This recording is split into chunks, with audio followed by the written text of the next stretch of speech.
Good day.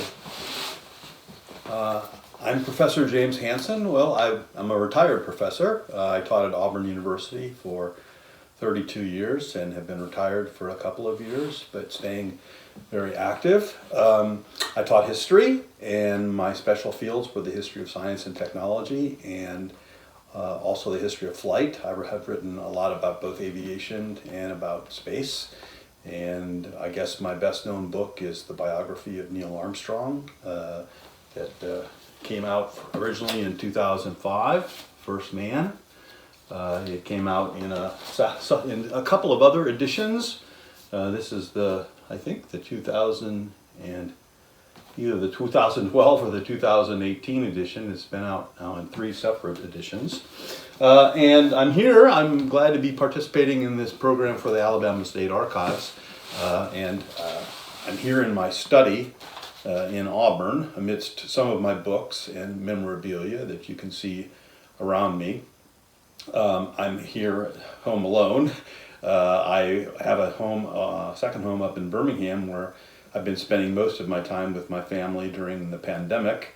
We have grandchildren up there, and so that's where my wife is at the moment, but I'm down here in Auburn taking care of some errands and looking after the home. So I'm happy to be here with you in participating in this program. I know the focus of the program has to do with the state of Alabama and Alabama's own history, and there are some things to say about that in relationship to Neil Armstrong. Of course, he's not from the state of Alabama, as most of you might know. Neil was born in Ohio, in northwestern Ohio, in a rural part of the state, and I'm not here to give you a complete biography, but maybe I should say at least a few things. I mean, everybody knows him as the first man on the moon, the commander of Apollo 11, but he was only an astronaut for less than 10 years, really. He only flew 2 space missions, Apollo 11, which was the first landing, and then also he flew as commander of the Gemini 8 flight with Dave Scott, which was the first ever rendezvous and docking in space. And so just those 2 space missions over the course, he became an astronaut in September of 1962, and he stayed an astronaut into 1970 when, after learning NASA considered him too precious of a person to risk flying again. So once it was clear to Neil that he wouldn't be flying into space again, he resigned from NASA and actually became a university professor. He taught aerospace engineering at the University of Cincinnati for about 10 years and then retired from that and went on to a career in business. He was on a number of different corporate boards. Most of these corporations had to do with aerospace or high tech in one way or another. But as I was starting to say, he did have some connections with the state of Alabama. He, of course, because Marshall Space Flight Center up in Huntsville was such a prominent space facility, he did have visits and did some training there. But his connections with Huntsville were not all that strong. I mean, Huntsville was doing very, very important things in relationship to the Saturn V rocket, which was what propelled the Apollo astronauts to the moon. And so there were some things that he had to do there, but he wasn't, the rocket basically was designed, built, and readied for the astronauts. They didn't have a whole lot to do with those aspects of it. They just flew it when it was ready. But he did have some associations with Huntsville and continued to have them. Neil, I should say, lived until the year 2012. He died in August of 2012 following some heart problems and heart surgery. And so he's been dead now. It'll be 8 years this summer of 2020, which seems. I got to know Neil quite well. And I stayed friendly with him even after the book was finished, originally in 2005. So losing him was a personal loss for me as well, of course, as a national loss, a loss for all mankind, for that matter. So my career, although I've done lots of other things, I guess it will always be most closely identified with Armstrong. I am considered Neil's official biographer because when I contacted Neil originally to write his life story, and I first did that in 1999, and it took a couple of years before that was all worked out. Neil was a very cautious man. He'd had a number of writers approach him over the years about writing his biography. I guess I just hit him up at the right place, right place at the right time. He knew that I had done books about aviation and flying before, and that was important to Neil because Neil, he became an astronaut in 1962, but he had been, his whole life had been built around airplanes. He had been a test pilot. He flew as a test pilot for the federal government from 1955 until he became an astronaut in 1962, and he would be an important person to write about in terms of the history of aviation, even if he hadn't been an astronaut, because he was really a very important test pilot. He flew all kinds of experimental airplanes, high-speed jets, and he of course flew the X-15 rocket plane, which got us right out to the verge of space through its test program.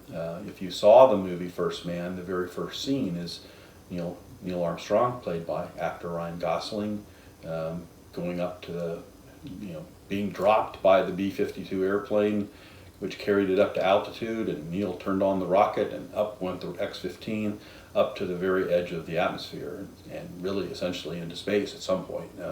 Not in that particular flight, but X-15 pilots did actually technically get into space. And then, of course, before he was a test pilot, he had been a combat pilot. He had trained as a naval aviator in Pensacola, Florida, got his wings of gold, his naval aviation wings, and came out of training in 1950, right as the Korean War was started. So Neil, as a young 20-year-old, he had been born in 1930, as a 20-year-old, had to leave college. He was at Purdue University in Indiana, left college and went off after getting his wings of gold, was picked up for Fighter Squadron 51, which was a fighter squadron of the U.S. Navy flying off aircraft carriers in the Sea of Japan with targets over North Korea. Neil flew 78 combat missions in what was known as the Panther jet. It was an F-9 airplane built by Grumman, and it was the first all-jet Navy fighter squadron. And so Neil was part of that, and actually one of his connections with Alabama, and I wanted to make sure I don't forget talking about those. One of his best buddies in Fighter Squadron 51, who flew with him often in patrols and missions, was a man named William A. Mackey, and since his initials were W.A.M., his nickname was Wham Mackey. And Wham was still living. He's since passed on, but he was still living when I was writing the book back in the early 2000s. And Wham had gone to the University of Alabama and was living in Tuscaloosa, I think at the Yacht Club. And I went up and had a couple of very long talks interviews, recorded talks with Wham Mackey. And Neil actually, whenever the fighter squadron guys would get together for a reunion over the years, Neil almost never missed any of those. I mean, the Navy experience for him was extremely formative, and he almost always went to his Navy squadron reunions, whereas he had to really have his arm twisted to go to many of the astronaut reunions. Which is an interesting, there's a lot to say on both sides of that, but I always tell the story to underscore how important the Navy experience was to Armstrong especially. He was such a young man. He was 20 years old again when he started them at that squadron. The other Alabama, just so I don't forget to tell this one, the other Alabama connection, which is really kind of a remarkable story.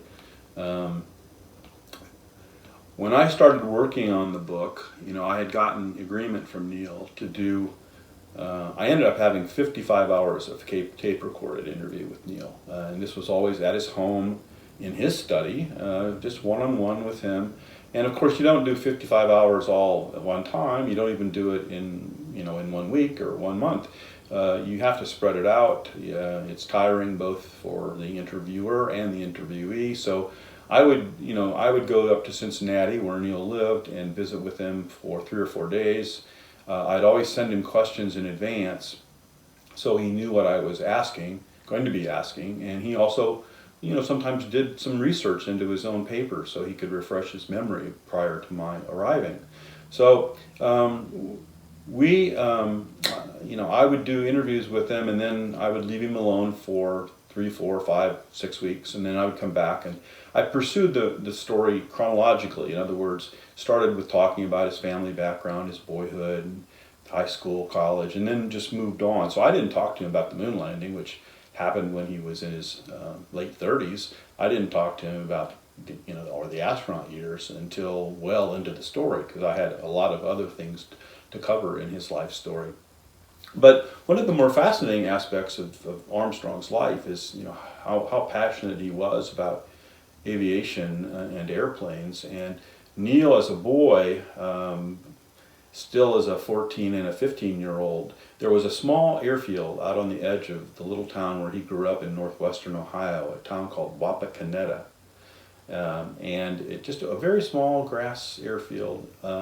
But there were planes flying out of that airfield, and Neil would ride his bicycle out to the edge of town, to the airfield, and would watch the airplanes. And he would go enough that the men there, mechanics and pilots, got to know him a little bit and talk to him, and they started to realize how interested this young blonde boy was in flying.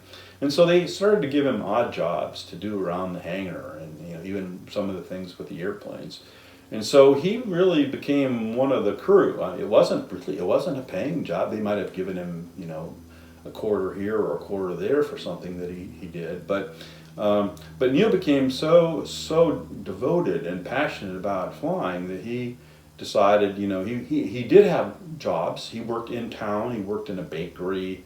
He mowed grass. So he did different things to get money. And so he would save his money up. And when he wasn't spending the money on model airplanes, which he was very passionate about, he built hundreds of different model airplanes of various sophistication. And so he would save up his money and enough money to actually go up and take rides on the airplanes with the pilots. And in fact, this is a true story, Neil on his 16th birthday, the day he turned 16, the first day he could do this, he had done enough training with pilots by that time that he was able to get his pilot's license, and he would do a solo at that ripe young age. But you asked me, where is the Ohio connection? Well, when I was talking to Neil about him learning how to fly, I was asking him about the pilots, and he was telling me, well, one of the pilots that I learned from was a man named Aubrey Newdegard, a Scandinavian name. And I asked Neil to tell me something about Aubrey Newdegard. And Neil knew a little bit about him. He knew that Aubrey Newdegard had been a pilot in the Second World War. Of course, Neil turned 16 in 1946. It was right after the war ended.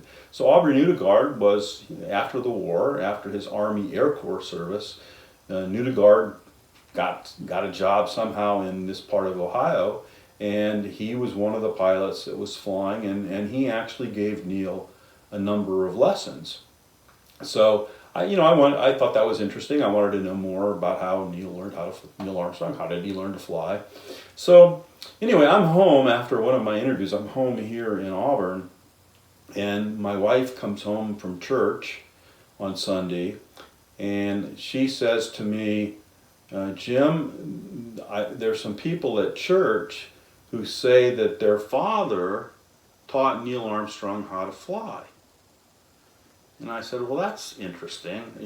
As I would later find out, there were all kinds of fishy stories about Armstrong, people that wanted to be part of the Neil Armstrong story that would, exaggerate or make things up that I couldn't really trust. So, I was pretty suspicious of the story. I mean, what are the chances that the guy who taught Neil Armstrong how to fly you know, and then more than that, my wife tells me not only is he these people's father, father and father-in-law, but he lives here in the Auburn area. So I thought, well, heck, I'm not the kind of researcher that leaves any stone unturned. So my wife gave me the phone number of these people, and I think that same afternoon I gave them a call and introduced myself, and I said, Peggy tells me that your father-in-law, taught Neil how to fly. So, could I ask his name and tell me a little bit about it? And they said, well, his name is Aubrey Newdigard. And I just about dropped the phone and fell on the floor, because that's exactly the name I had heard just a few weeks before in an interview with Neil. And so as it turned out, I kept asking questions. As it turned out, Aubrey Newdigard was in his, I guess he was in his early 80s, and he was living in a senior citizen community here in Auburn. In fact, it was no more than a couple miles from my house. And so I said, could I arrange to talk to Mr. Newdigard? And his son, I think his son was a Delta pilot, actually. His son told me, well, Dad's got some dementia, so he's not going to remember everything you want him to remember, but we sometimes take him out. He likes to go to lunch at Red Lobster. And if you'd like to meet us at Red Lobster later this week, we could have you come and we'll tell you him in advance who you are.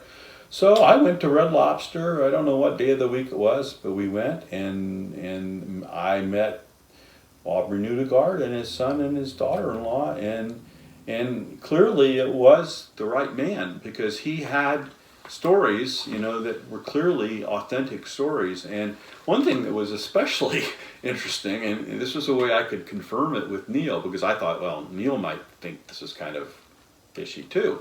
But Mr. Newdigard, although he did have dementia, and there were things he couldn't tell me, but he told me one story, and he actually told me the same story about 4 times at that lunch. He told me a story about how when he was flying, he apparently grew up in Pennsylvania, and there was an airfield, I guess over the Allegheny Mountains or something, or near the Alleghenies, and he said that he could go up in his airplane, a small airplane, I don't know if it was a Piper or Taylor Cub, what it was, a small plane, but if you could take off in one direction, go up to the top you'd be climbing up above the mountain ridge, and if the winds were blowing strong, I guess it would be probably a westerly wind, if the winds were blowing strong enough up at the ridge, that this plane would actually keep flying but stop going forward.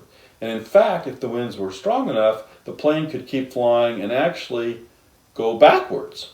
And then Mr. Newdigard told me how he could go backwards far enough, then he would drop back down and actually land in the same direction that he had taken off on the same runway.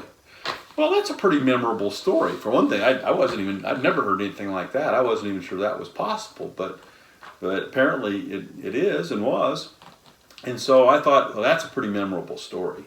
And I said, that'll be a perfect way for me to confirm with Neil the next time I see him that this was actually the man who taught him how to fly.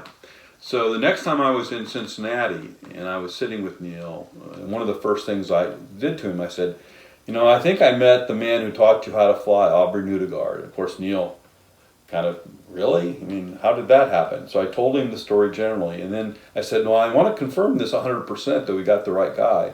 And I told him this story, because I figured that if Aubrey Newdigard told me that story at age 82, and he told it to me like 4 times at lunch, the same story, that's probably a story, it's so remarkable and unusual, that it's probably a story that he told young Neil Armstrong, in 1946.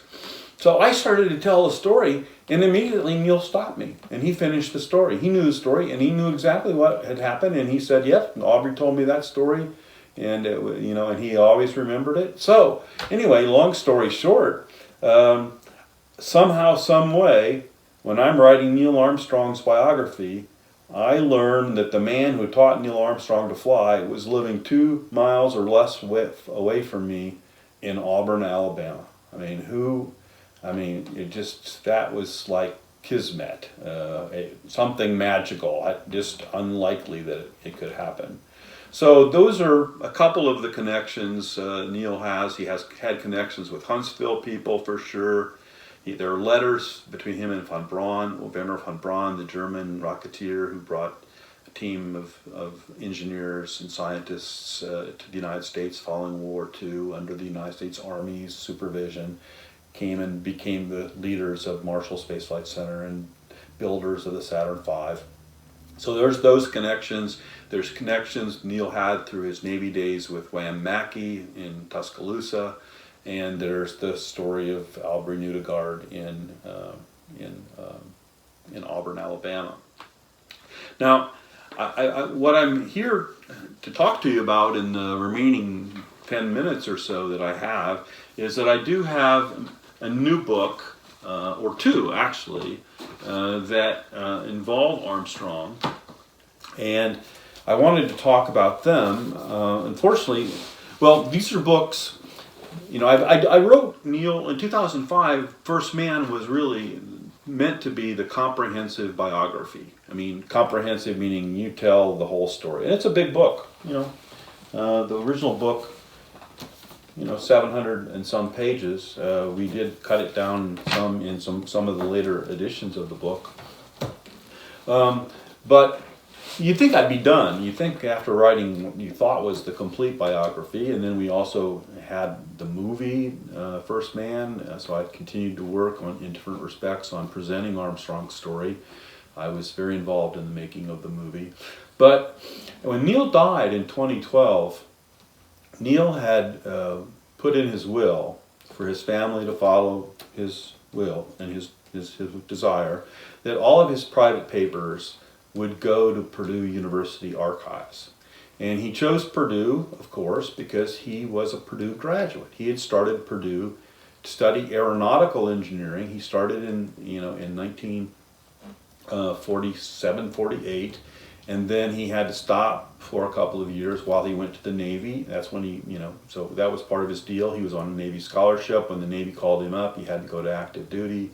That's when he went to Korea. So he had 2 years of active military service, and then when he was done, he went back to Purdue, and he finished his degree, graduating in 1955. So he always had strong connections to Purdue. He's helped raise millions and millions of dollars for Purdue. Purdue, as you might know, has had a lot of astronauts. A lot of astronauts graduated from Purdue for many years. Purdue was the university that had produced the most astronauts. Now Auburn has produced a fair share of astronauts too, but Purdue has done more. And so Purdue is very proud of its astronauts. It's certainly very proud of Neil Armstrong. So Neil's papers all went to Purdue. Well, when I did his biography, my research was mostly from 2002 through 2004, and then the book was published in 2005. And Neil did give me access to some of his papers, but he didn't give me carte blanche. He had his papers in a couple of different places back then. Some were down in his basement, in his own files, and then he had storage units in the little town of Lebanon, Ohio. He had storage units that he rented, and a lot of his stuff was there. And so when I asked him questions, I told you I would send him questions in advance of my coming for a particular set of interviews. And he would sometimes go back into his papers so he would see, help refresh his memory. And a couple times he took me with him to his downstairs to his office files or to the Lebanon storage units. And so, but I never, of course, as a researcher, what I would have loved to have done is for Neil to go and unlock the storage compartment and say, have at it, I'll see you in a few weeks. Of course, I know that's how I've often worked with my projects. But Neil didn't want to give that sort of complete access. He was, like I said, he's a pretty cautious man and didn't want just to do that. So what happened then although I feel like I had some of the best papers that he had made available to me, there was a lot that I didn't see.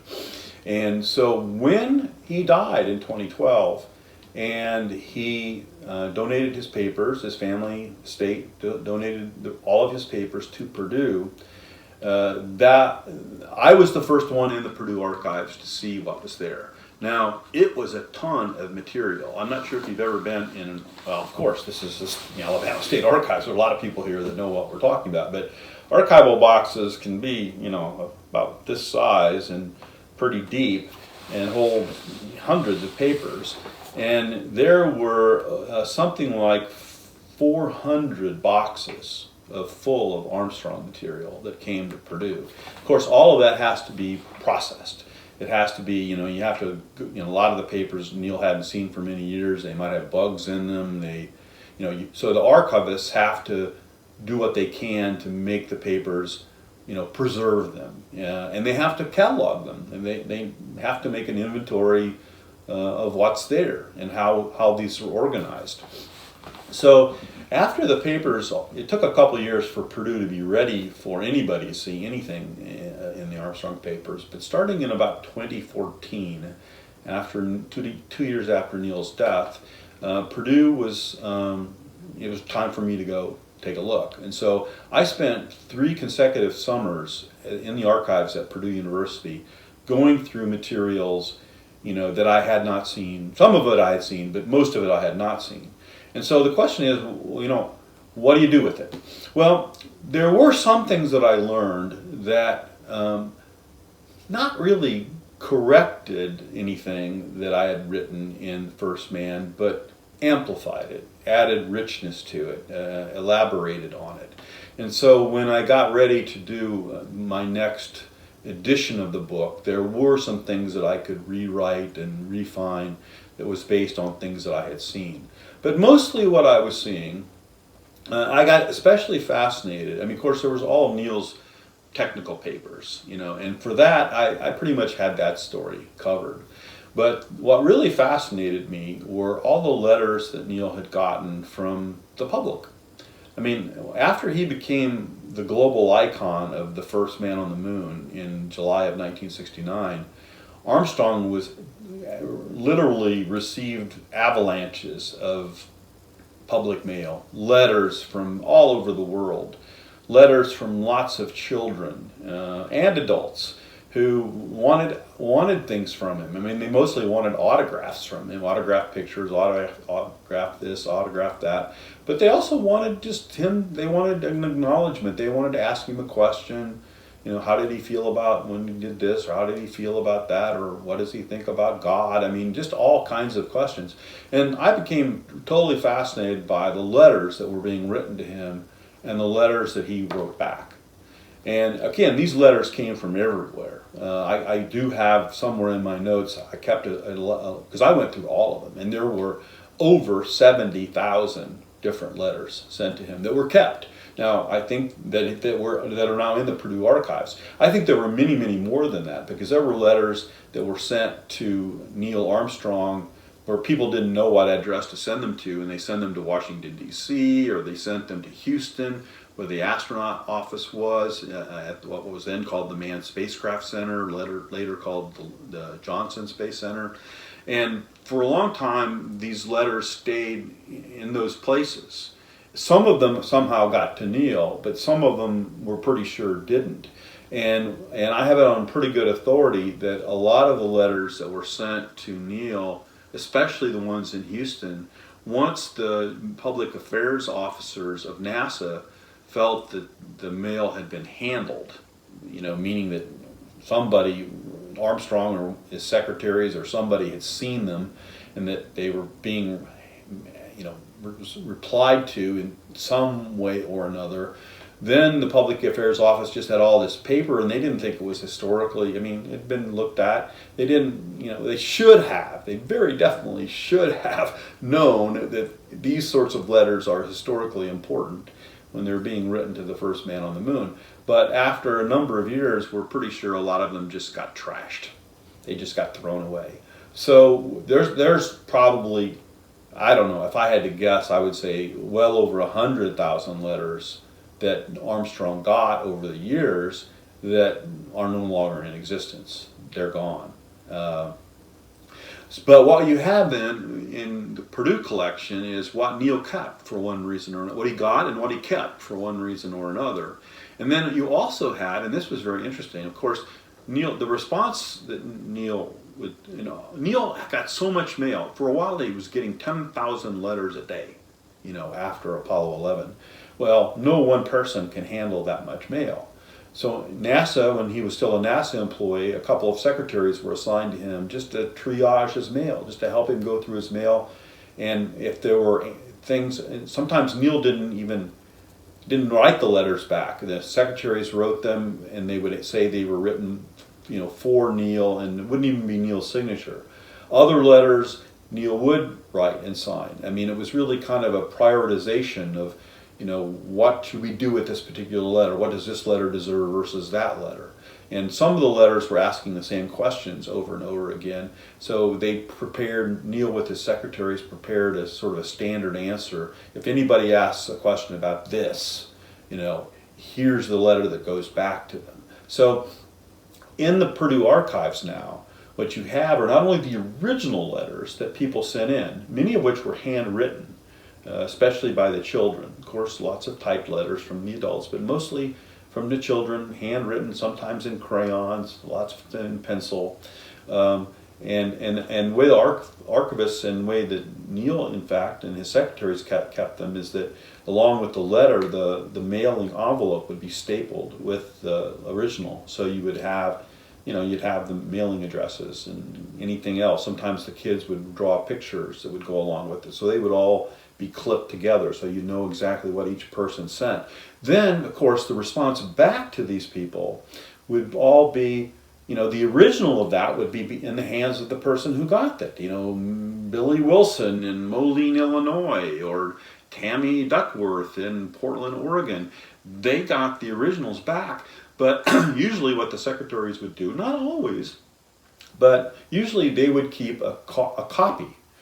Well, depending upon what year or era we're talking about, these days you'd be talking about photocopies, right, or scanned documents. But back in the late 60s and 70s, you didn't have that kind of technology. If you wanted a copy of anything, it would be a carbon.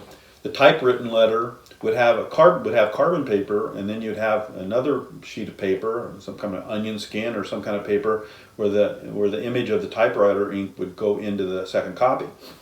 So in the Purdue archives, you do have various kinds of copies of what Neil and his secretaries sent back to the people who were writing to them. Now, it's not 100%. For some reason, some of the replies we don't have. I'd say 40 or 50% of the replies we have.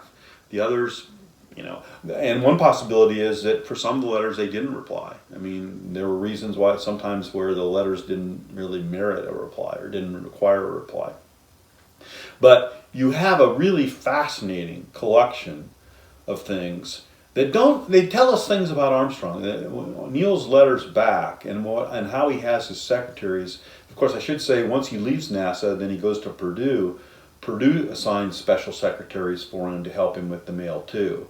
And then after he leaves Purdue and he becomes self-employed businessman, then he hires his own secretary. There's a woman that's in charge of his mail, that handles all of his mail and puts it into different boxes, and at one point thinks Neil needs to see these letters, but these letters she can take care of on her own with what he's told her to do, what kind of instructions he's given. And then there's, as she told me, there was one box, I think it was box number 13, was the wastebasket. So there were certain things that just were junked if they weren't worth even paying any attention to.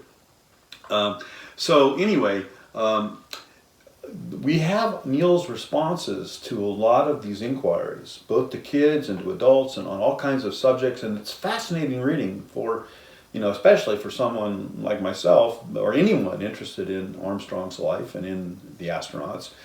But I found pretty quickly that in reading this stuff, what really fascinated me, they tell us a lot about Neil, but the correspondence in those papers tell us more about us They tell us about us, what people want from him. And as it became clear, there was no limit to what they wanted. They wanted everything. They wanted beyond autographs. I mean, some of the things that they asked for were absolutely incredible. So what I did, so Purdue has ended up publishing 2 books of mine in the last year. And I have the second or most recent one here, which is called A Reluctant Icon, Letters to Neil Armstrong. There is a first volume. Unfortunately, I left all my copies of it up in Birmingham, entitled Dear Neil Armstrong, Letters to the First Man on the Moon. And the chapters are divided up into, the book is divided up into chapters, and each chapter has a theme. And I can just show you the chapter organization for, maybe, I'm not sure if you can read it or not. I will tell you what it is. But this book, the second book, the first book of letters, is, I think, is as fascinating as this third book.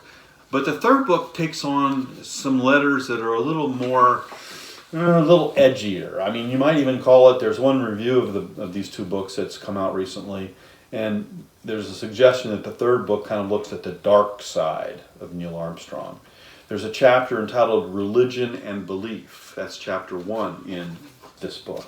And those are all letters where people were writing him with religious messages and wanting to find out about Neil's religious beliefs, about which he was very, very closed off. He did not share his religious beliefs with people. And so how he responded to these letters of people professing their own religious belief and wanting to hear about his, very fascinating stuff.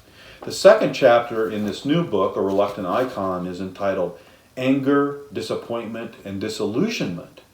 And you might wonder what that's about. I mean, not all letters to Neil were friendly. Some of them were really angry people or disappointed people, disillusioned in Neil for one reason or another. A lot of it had to do with, when they wrote him, he didn't give them back exactly what they wanted.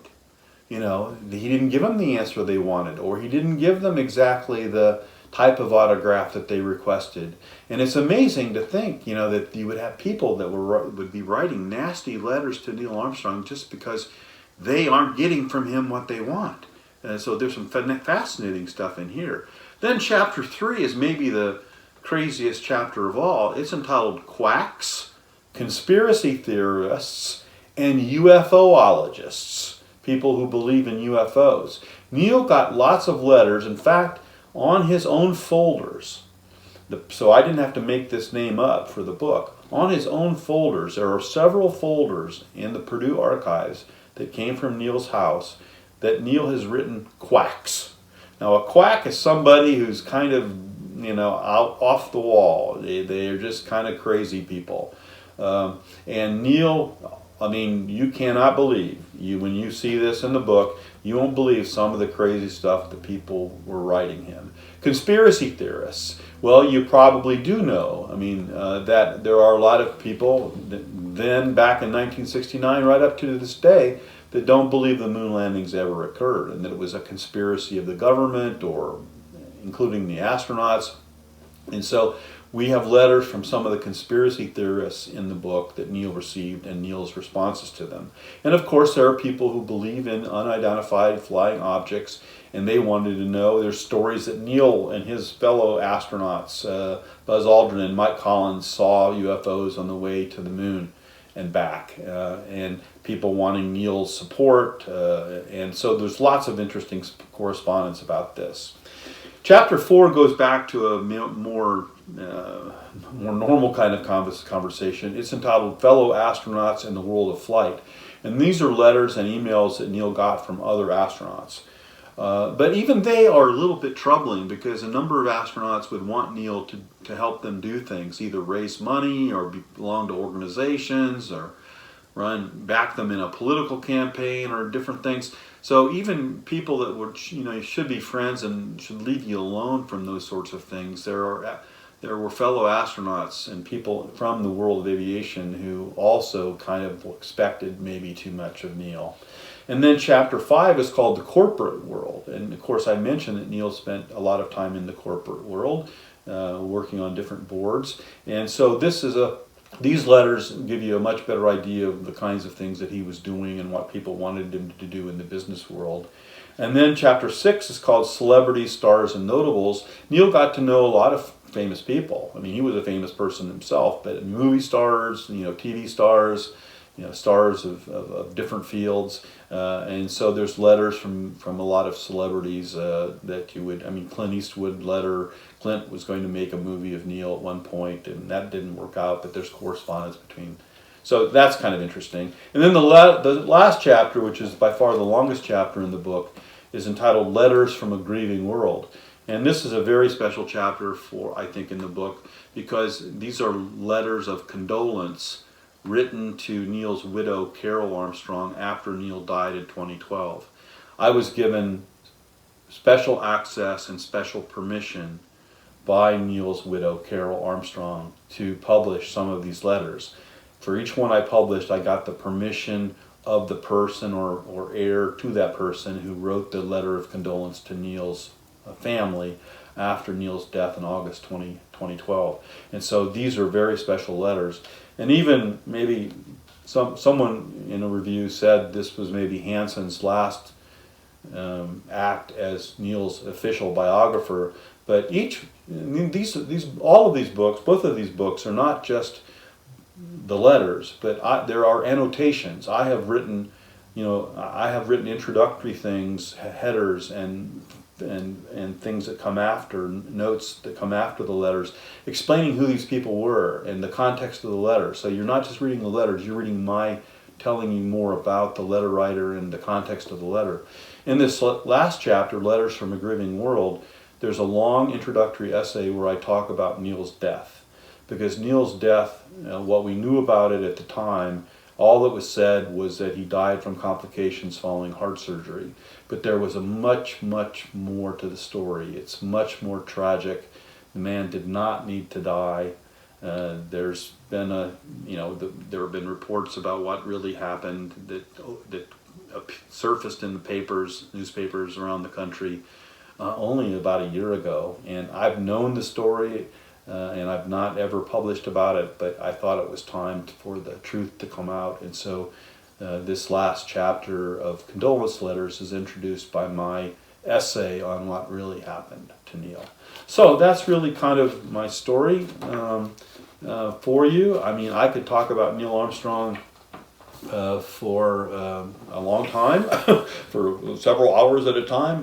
My whole career, the last couple of years, has been talking about Armstrong. Last year and the year before were especially busy for me. 2018, we were making the movie First Man, which I'm very proud of the movie. I think it opens up elements of the story that people did not know about, and a side of Neil that a lot of people that knew him don't really recognize, but I think it's an important story to tell.